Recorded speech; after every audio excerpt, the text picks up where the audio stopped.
So the world's largest cigarette company, Philip Morris, the people behind Marlboro cigarettes, they took out full-page advertisements in newspapers saying they were going to shut down as a cigarette company and relaunch as a health enterprise to try to get the 1 billion smokers, including their own customers, to move off cigarettes. And I was like, is this true? And I thought maybe it is. Maybe it's like the end of apartheid, the fall of the Berlin Wall. Like there are just pivots in human history. And this would be amazing. Is this like the death of cigarettes? Because out of 52 million people dying of everything each year, that's everything, 8 million of those, so 8 million out of 52 million people who die of everything are cigarette related. And Philip Morris is the largest cigarette maker. So I was like, oh, this could be amazing.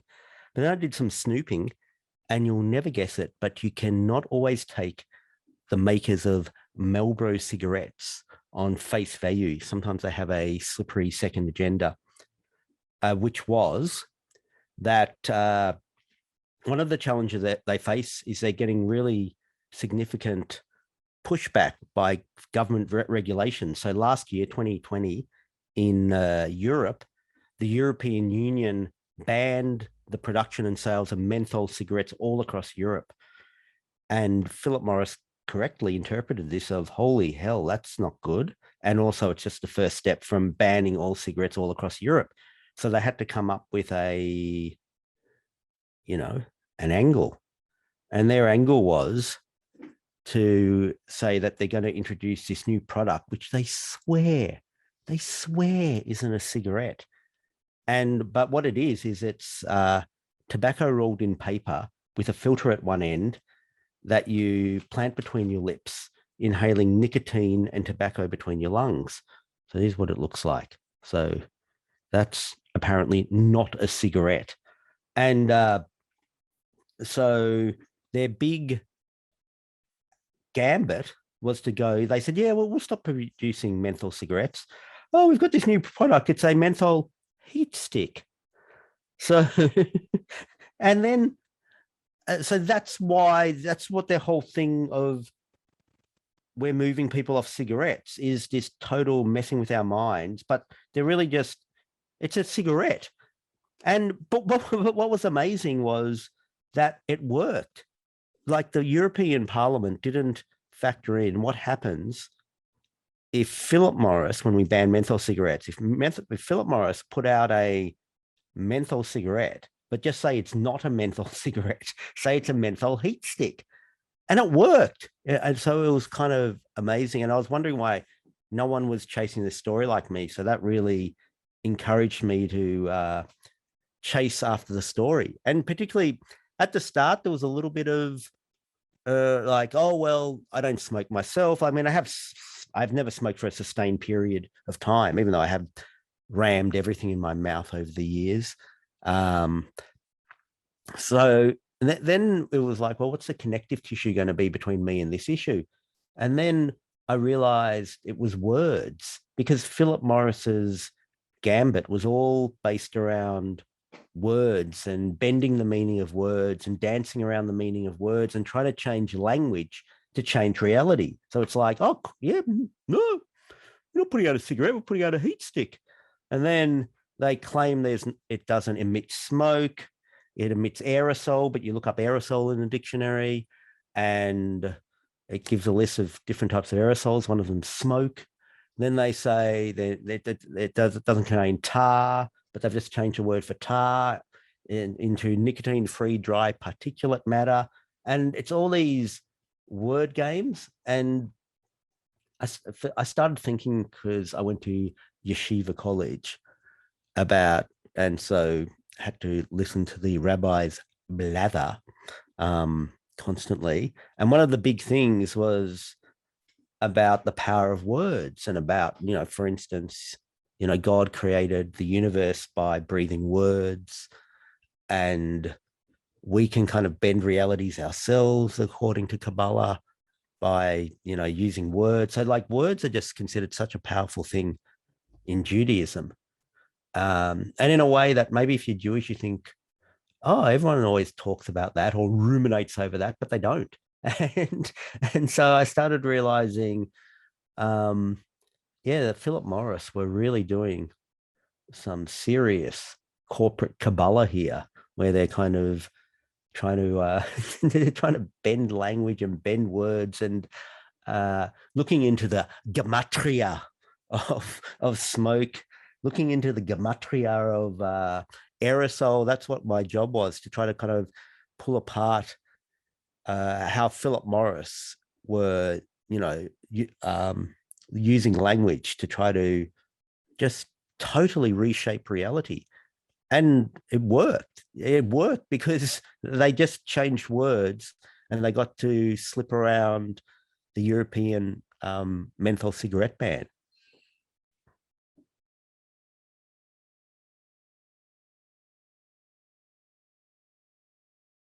Yeah, I've got to get back to this one dude who's the head of the Foundation for a Smoke-Free World.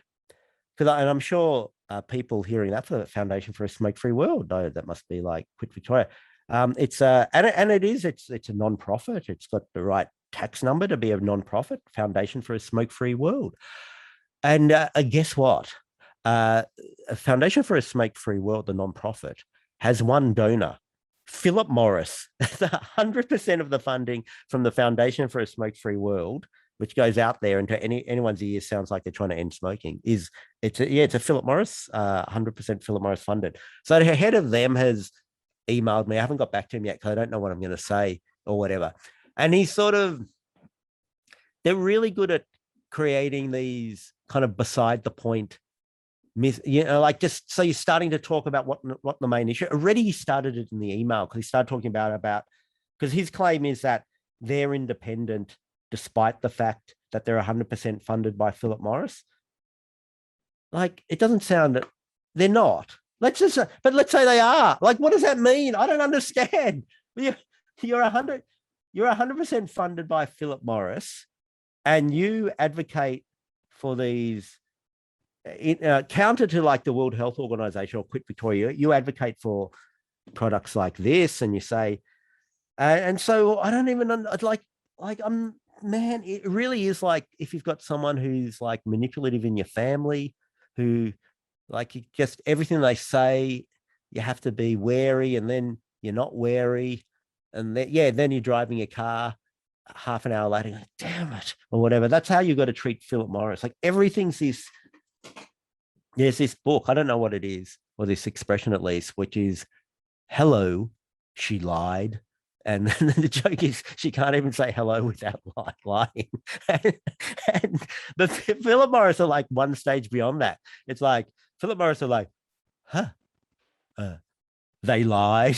Like, you can't even get out the H of the hello before there's already Philip Morris is already somehow playing you somehow, and you can't believe it.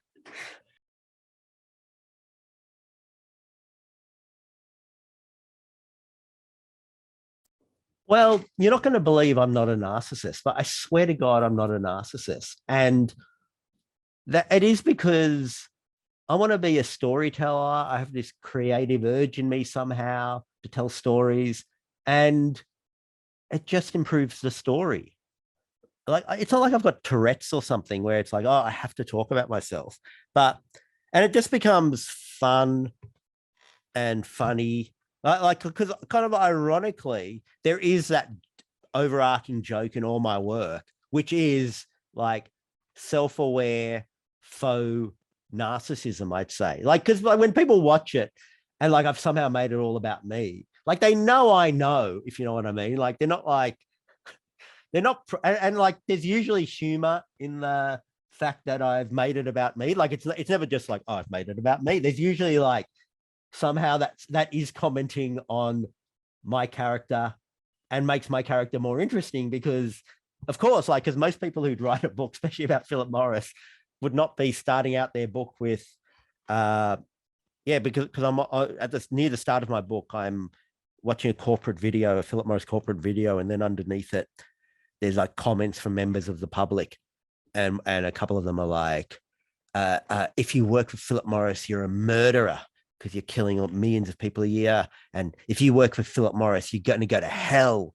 And so the springboards me into going to both my priest, Father Bob Maguire, to ask whether that's true, like, and to ruminate over that and talk through that. Like, is it true that if you work for Philip Morris, you're going to go to hell? Because, you know, according like my very amateur analysis of Catholic Christian theology is like you can't murder people, or you might go to hell. I mean, maybe you can.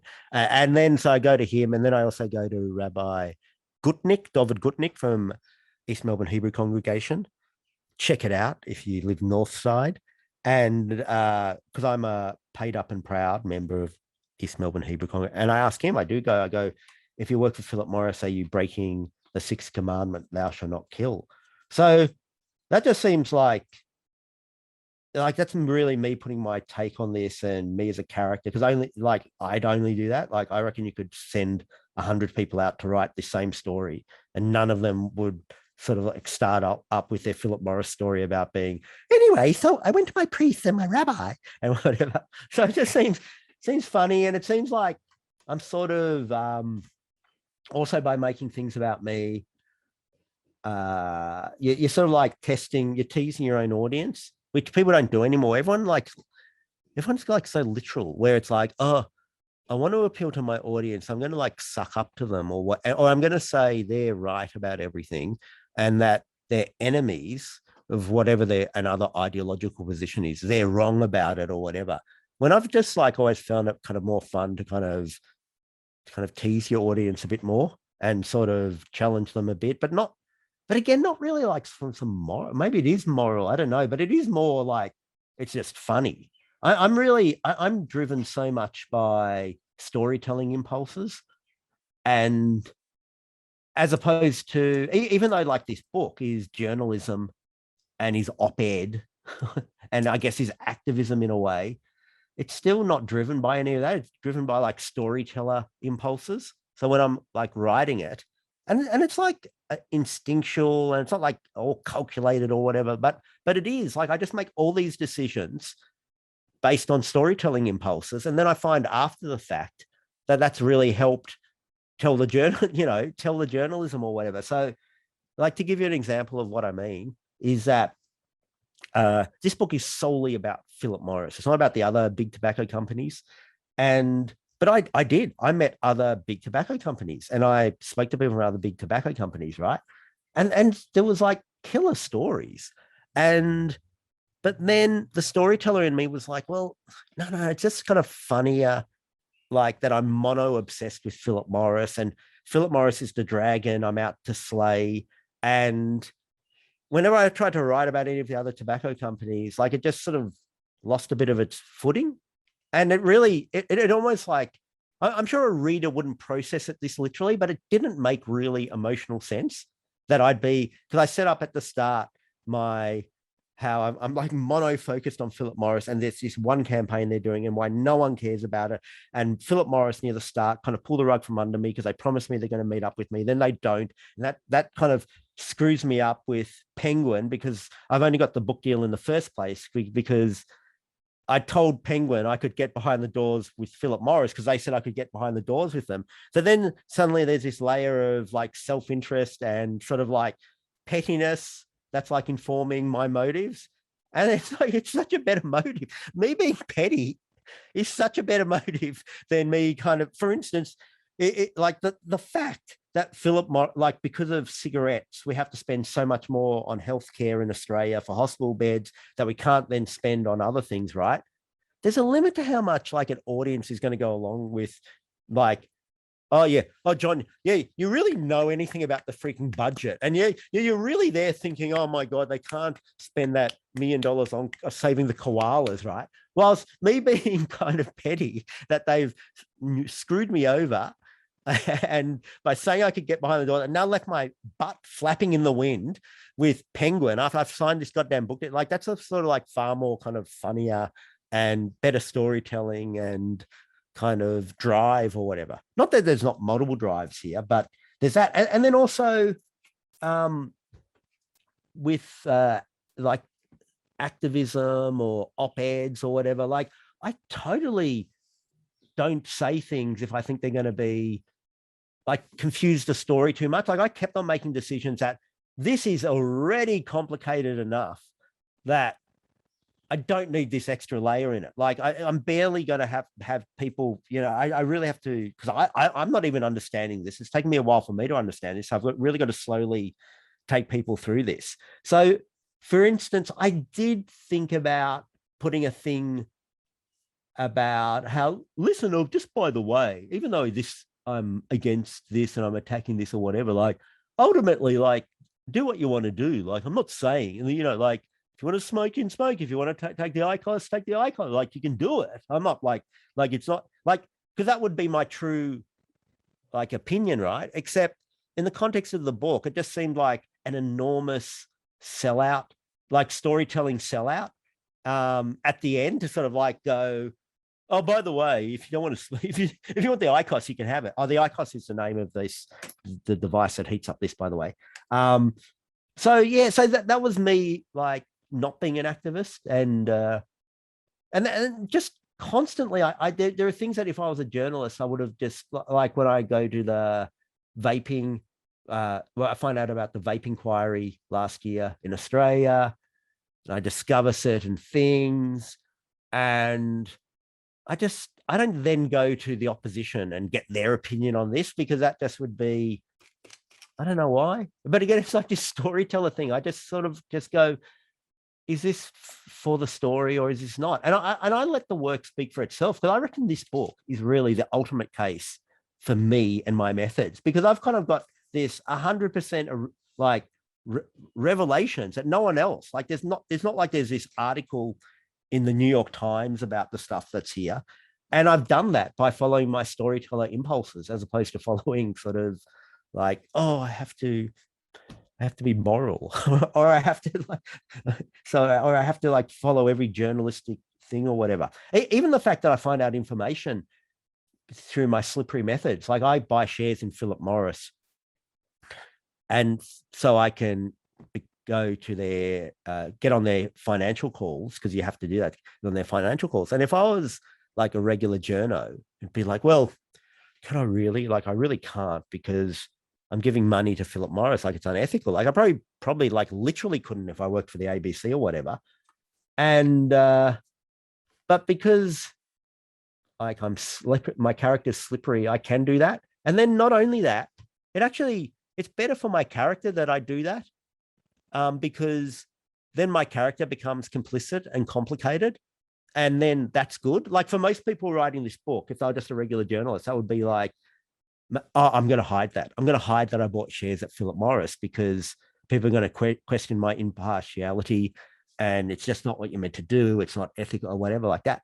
Well, for me, it's all that, but that's good, because I'm a character in my story, and it's awesome that I'm compromised and it becomes complicated. And then the reader's a bit like, oh, hang on, what do I make of this? And yes, I'm sort of like just operating on some other weird storytelling level that I just say, but when push comes to shove, because of that, I got to find out things that someone playing it straighter wouldn't find out. So I defend myself, Your Honor.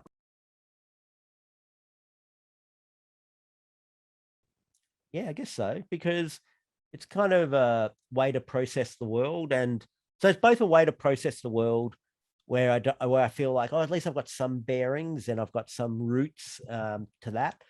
And then on top of that, it's as a storyteller, again, it's an interesting way. It's like it's an unexpected way to process the world. Like in this case, in Puff Piece, like, it says, who'd do that?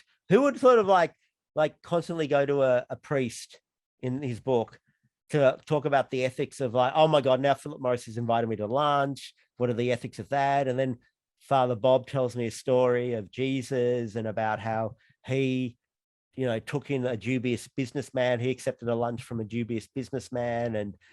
And so, yeah. And so it just is like a funny, like, more interesting way as a storyteller to kind of process it. So that, yeah, there's there's that self-interest storytelling agenda. So yeah, I think it's cool.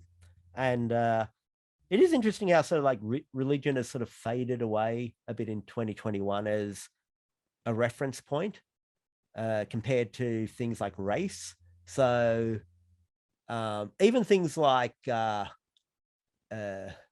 instance, like things like Islamophobia, like doesn't seem as heated an issue as like anti-black racism or whatever. So then it becomes these things where people either with good intentions or bad intentions try to bend the different religions into like racial categories. And yeah, so it's always like, if you like, for instance, if you're a Muslim today and you're sort of, I mean, most people wouldn't even think it through this hard, but if you're like, okay, I really want to draw attention to how like there's like racism against Muslims or sort of Islamophobia or whatever, like if you're young and smart, the way you do it is by contextualizing Muslims as brown.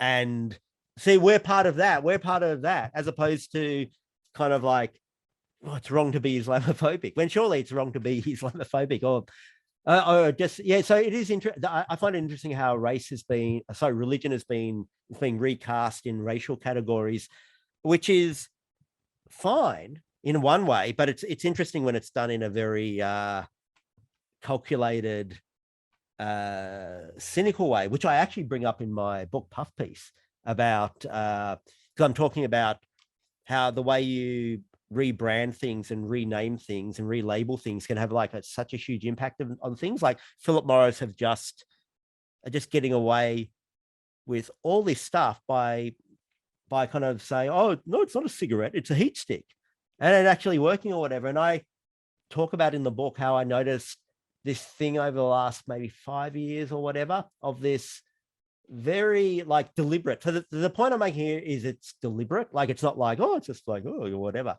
Of some people who have like issues with either Jews or Israel, and so like where there's obviously like a crossing over of that.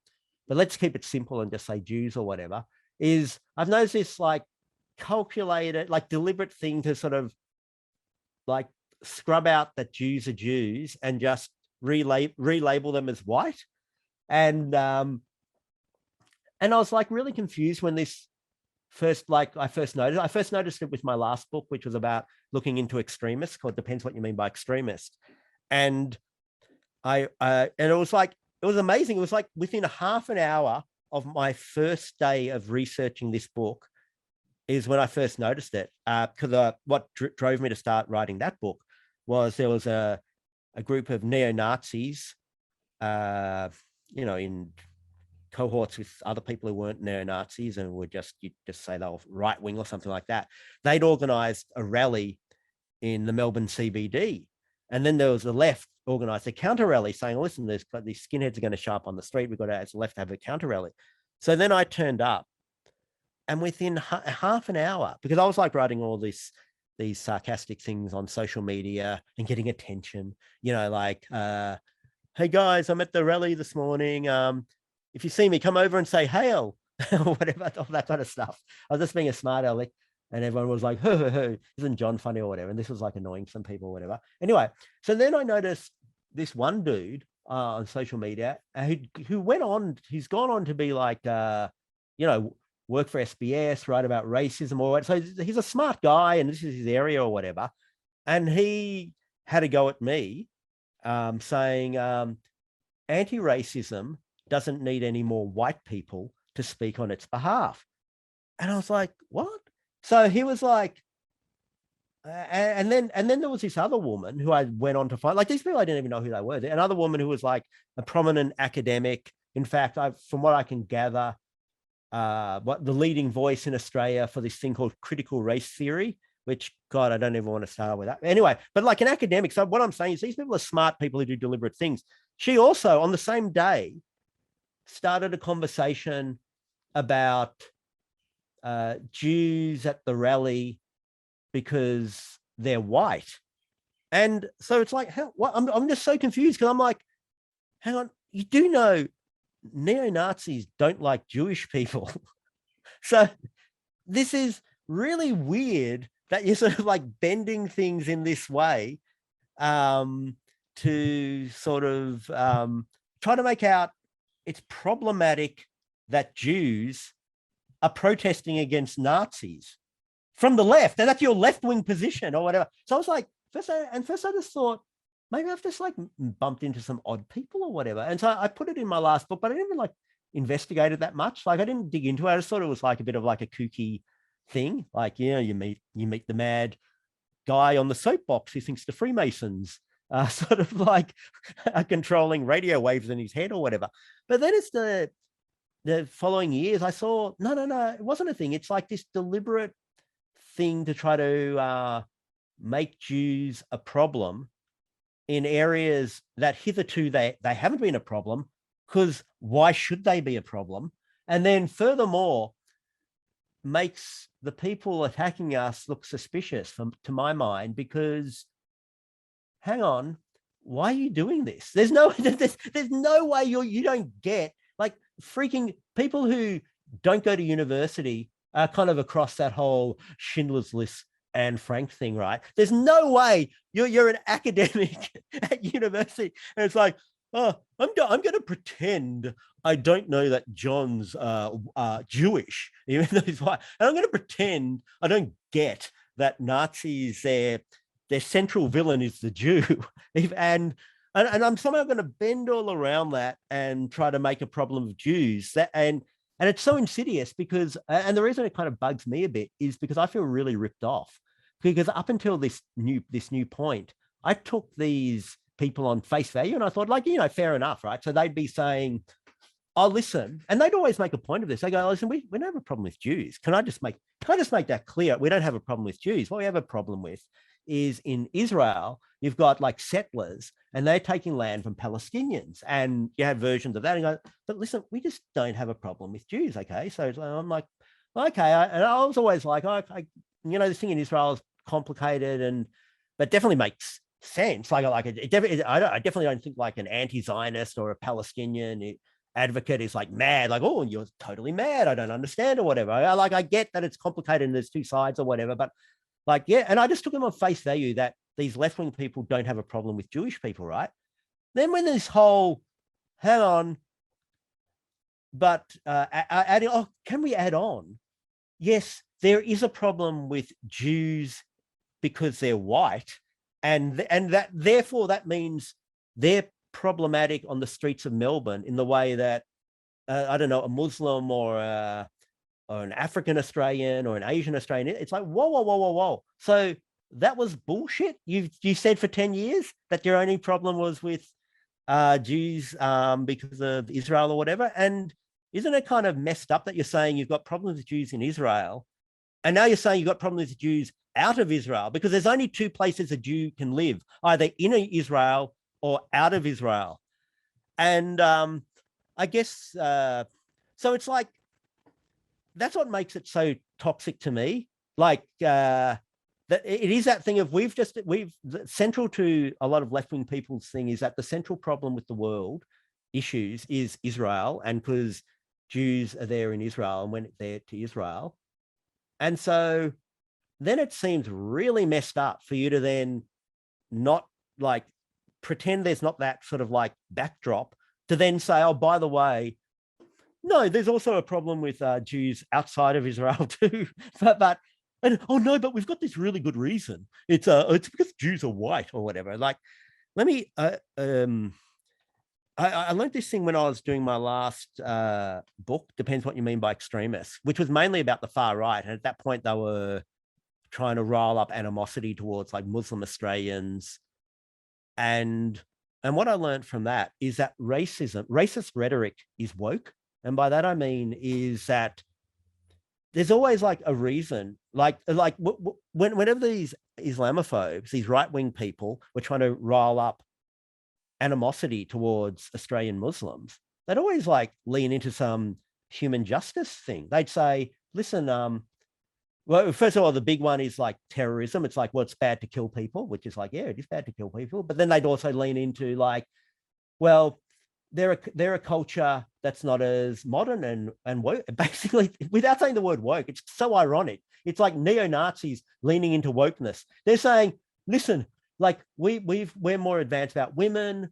we give equal rights to women, equal rights to gay people, and we're not, and and whilst you have these Muslims and they won't let women drive their cars in Saudi Arabia, the women have to wear their burqa and they're sexist and blah blah blah, and they're homophobic and everything like that. So it's like, and every piece of Islamophobic rhetoric by neo-Nazis was like leaning into like wokeness. I know that sounds bizarre or whatever. Anyway, the reason I say that is because it doesn't like derail me and shock me that when you sort of like try to rile up animosity towards Australian Jews and then but lean it into like a human rights issue, like of because it's like, oh, you're just doing that thing Pauline Hanson does. Oh, okay, now I get it.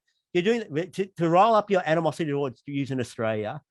You're going to lean it into things about Israel and Palestine to justify it.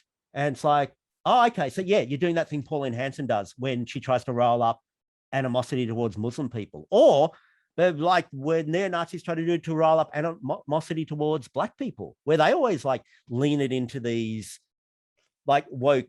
It's so ironic saying woke, but it really is the best word because it is so freaking funny. Like when you start looking at like the history of racist rhetoric about how, like you go back to lynching Black people in the South, when the Klan did that, that was like protecting women.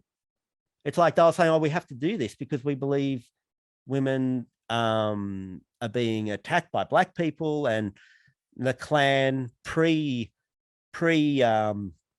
Twitter by about 50 years were like hashtag believe all women. And yeah, so it's like, so, but I say all that because it's like these, like you don't get to rile up animosity towards Jewish people and then think you've got this get out of jail free card because you've like lent it into through like 7 degrees of separation into a human rights issue. Or you can do that, but you're well done. You're doing what Pauline Hanson does.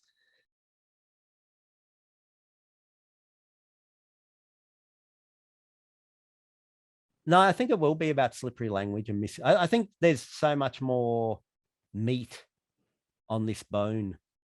So yeah, I don't think it's like, oh, I've done the one book about slippery language. I remember like on one of my early shows, I was going to go to a country in Africa to do some story, and someone said to me, they go, oh yeah, but you already went to Africa on Race Around the World. I'm like, well, maybe there's 2 stories in Africa.